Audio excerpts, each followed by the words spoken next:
Barnaby Rudge by Charles Dickens, Chapter 61. On that same night, events so crowd upon each other in convulsed and distracted times that more than the stirring incidents of a whole life often become compressed into the compass of 24 hours. On that same night, Mr. Haredale, having strongly bound his prisoner with the assistance of the sexton, and forced him to mount his horse, conducted him to Chigwell, bent upon procuring a conveyance to London from that place, and carrying him at once before a justice. The disturbed state of the town would be, he knew, a sufficient reason for demanding the murderer's committal to prison before daybreak, as no man could answer for the security of any of the watch-houses or ordinary places of detention, and to convey a prisoner through the streets when the mob were again abroad would not only be a task of great danger and hazard, but would be to challenge an attempt at rescue. Directing the sexton to lead the horse, he walked close by the murderer's side, and in this order they reached the village about the middle of the night. The people were all awakened up, for they were fearful of being burnt in their beds, and sought to comfort and assure each other by watching in company. A few of the stoutest-hearted were armed and gathered in a body on the green. To these, who knew him well, Mr. Haredale addressed himself, briefly narrating what had happened, and beseeching them to aid in conveying the criminal to London before the dawn of day. But not a man among them dared to help him by so much as the motion of a finger. The rioters, in their passage through the village, had menaced with their fiercest vengeance any person who should aid in extinguishing the fire, or render the least assistance to him, or any Catholic whomsoever. Their threats extended to their lives and all they possessed. They were assembled for their own protection and could not endanger themselves by lending any aid to him. This they told him, not without hesitation and regret, as they kept aloof in the moonlight and glanced fearfully at the ghostly rider, who, with his head drooping on his breast and his hat slouched down upon his brow, neither moved nor spoke. Finding it impossible to persuade them, and indeed hardly knowing how to do so after what they had seen of the fury of the crowd, Mr. Haredale besought them that at least they would leave him free to act for himself, and would suffer him to take the only chaise and pair of horses that the place afforded. This was not acceded to without some difficulty, but in the end they told him to do what he would, and go away from them in heaven's name. Leaving the sexton at the horse's bridle, he drew out the chaise with his own hands, and would have harnessed the horses, but that the postboy of the village, a soft-hearted, good-for-nothing, vagabond kind of fellow, was moved by his earnestness and passion, and throwing down a pitchfork with which he was armed, swore that the rioters might cut him into mincemeat if they liked, but he would not stand by and see an honest gentleman who had done no wrong reduced to such extremity without doing what he could to help him. Mr. Haredale shook him warmly by the hand and thanked him from his heart. In 5 minutes' time the chaise was ready, and his good scapegrace in his saddle. The murderer was put inside, the blinds were drawn up, the sexton took a seat upon the bar, Mr. Haredale mounted his horse and rode close beside the door, and so they started in the dead of night and in profound silence for London. The consternation was so extreme that even the horses which had escaped the flames of the warren could find no friends to shelter them. They passed them on the road, browsing on the stunted grass, and the driver told them that the poor beasts had wandered to the village first, but had been driven away, lest they should bring the vengeance of the crowd on any of the inhabitants. Nor was this feeling confined to such small places, where the people were timid, ignorant, and unprotected.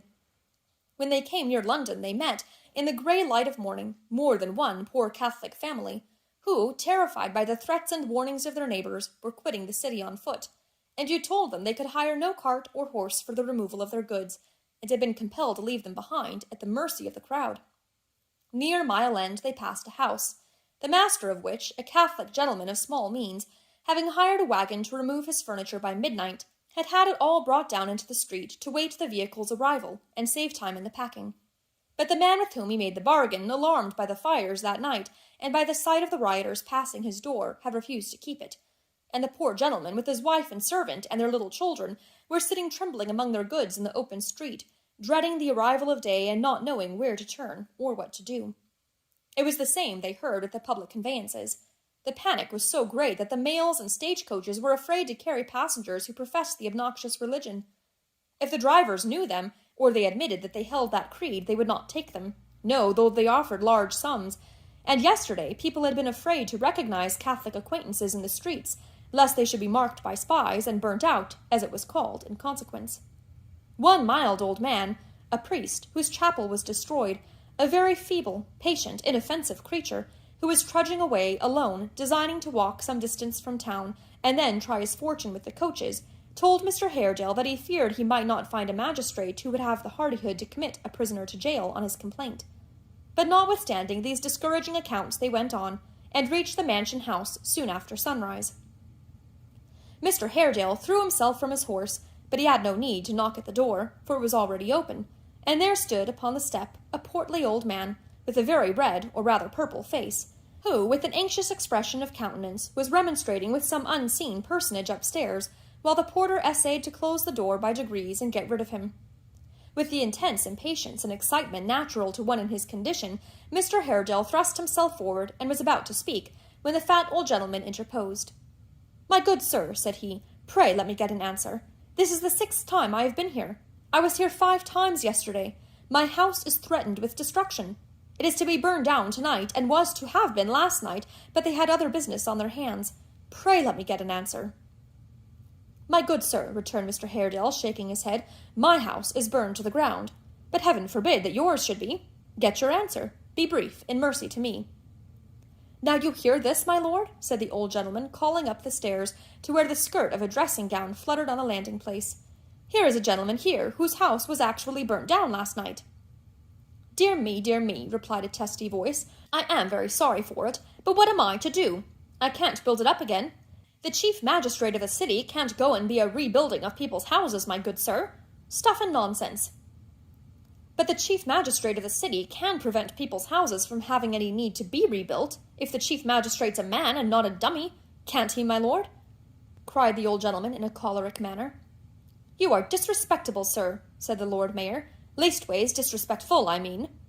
"Disrespectful, my lord," returned the old gentleman. "I was respectful 5 times yesterday. I can't be respectful forever. Men can't stand on being respectful when their houses are going to be burnt over their heads with them in 'em. What am I to do, my lord? Am I to have any protection?" "I told you yesterday, sir," said the Lord Mayor, "that you might have an alderman in your house, if you could get one to come." "What the devil's the good of an alderman?" returned the choleric old gentleman. "To awe the crowd, sir," said the Lord Mayor. "Oh, Lord have mercy," whimpered the old gentleman, as he wiped his forehead in a state of ludicrous distress. "To think of sending an alderman to awe a crowd! Why, my lord, if they were even so many babies, fed on mother's milk, what do you think they'd care for an alderman? Will you come?" "I," said the Lord Mayor, most emphatically, "certainly not." "Then what," returned the old gentleman, "what am I to do? Am I a citizen of England? Am I to have the benefit of the laws? Am I to have any return for the king's taxes?" "I don't know, I am sure," said the Lord Mayor. "What a pity it is you're a Catholic. Why couldn't you be a Protestant, and then you wouldn't have got yourself into such a mess? I'm sure I don't know what's to be done. There are great people at the bottom of these riots. Oh, dear me, what a thing it is to be a public character. You must look in again in the course of the day. Would a javelin man do? Or there's Phillips, the constable. He's disengaged. He's not very old for a man at his time of life, except in his legs, and if you put him up at a window, he'd look quite young by candlelight, and might frighten him very much. Oh dear, well, we'll see about it." "Stop!" cried Mr. Haredale, pressing the door open as the porter strove to shut it, and speaking rapidly. "My Lord Mayor, I beg you not to go away. I have a man here who committed a murder 28 years ago. Half a dozen words from me, an oath, will justify you in committing him to prison for re-examination. I only seek, just now, to have him consigned to a place of safety. The least delay may involve his being rescued by the rioters." "Oh, dear me," cried the Lord Mayor. "God bless my soul and body. Oh, lor! Well, there are great people at the bottom of these riots, you know. You really mustn't." "My lord," said Mr. Haredale, "the murdered gentleman was my brother. I succeeded to his inheritance. There were not wanting slanderous tongues at that time to whisper that the guilt of this most foul and cruel deed was mine, who loved him, as he knows, in heaven dearly. The time has come, after all these years of gloom and misery, for avenging him, and bringing to light a crime so artful and so devilish that it has no parallel. Every second's delay on your part loosens this man's bloody hands again, and leads to his escape. My lord, I charge you hear me, and dispatch this matter on the instant." "Oh, dear me," cried the chief magistrate. "These ain't business hours, you know. I wonder at you. How ungentlemanly it is of you. You really mustn't. And I suppose you are a Catholic, too?" "I am," said Mr. Haredale. "God bless my soul! I believe people turn Catholics a purpose to vex and worrit me," cried the Lord Mayor. "I wish you wouldn't come here. They'll be setting the mansion house afire next, and we shall have you to thank for it. You must lock your prisoner up, sir, give him to a watchman, and call again at a proper time. Then we'll see about it." Before Mr. Haredale could answer, the sharp closing of a door and drawing of its bolts gave notice that the Lord Mayor had retreated to his bedroom, and that further remonstrance would be unavailing. The two clients retreated likewise, and the porter shut them out into the street. "That's the way he puts me off," said the old gentleman. "I can get no redress and no help. What are you going to do, sir?" "To try elsewhere," answered Mr. Haredale, who was by this time on horseback. "I feel for you, I assure you, and well I may, for we are in a common cause," said the old gentleman. "I may not have a house to offer you tonight. Let me tender it while I can. On second thoughts, though," he added, putting up a pocket-book he'd produced while speaking, "I'll not give you a card, for if it was found upon you it might get you into trouble. Langdale, that's my name. Vintner and distiller. Holborn Hill. You're heartily welcome, if you'll come." Mr. Haredale bowed and rode off, close beside the chaise as before, determining to repair to the house of Sir John Fielding, who had the reputation of being a bold and active magistrate, and fully resolved, in case the rioters should come upon them, to do execution on the murderer with his own hands, rather than suffer him to be released. They arrived at the magistrate's dwelling, however, without molestation, for the mob, as we have seen, were then intent on deeper schemes, and knocked at the door. As it had been pretty generally rumoured that Sir John was proscribed by the rioters, a body of thief-takers had been keeping watch in the house all night. To one of them Mr. Haredale stated his business, which, appearing to the man of sufficient moment to warrant his arousing the justice, procured him an immediate audience. No time was lost in committing the murderer to Newgate, then a new building, recently completed at a vast expense, and considered to be of enormous strength. The warrant being made out, 3 of the thief-takers bound him afresh. He had been struggling, it seemed, in the chaise, and had loosened his manacles, gagged him lest they should meet with any of the mob, and he should call to them for help, and seated themselves along with him in the carriage.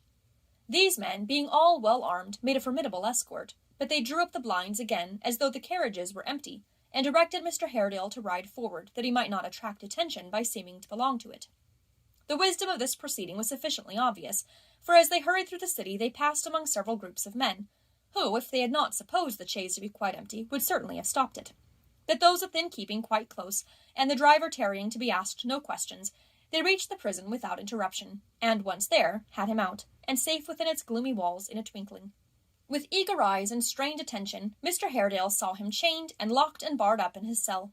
Nay, when he had left the jail and stood in the free street without, he felt the iron plates upon the doors with his hands, and drew them over the stone wall to assure himself that it was real, and to exult in its being so strong and rough and cold. It was not until he turned his back upon the jail and glanced along the empty streets, so lifeless and quiet in the bright morning, that he felt the weight upon his heart, that he knew he was tortured by anxiety for those he had left at home, and that home itself was but another bead in the long rosary of his regrets.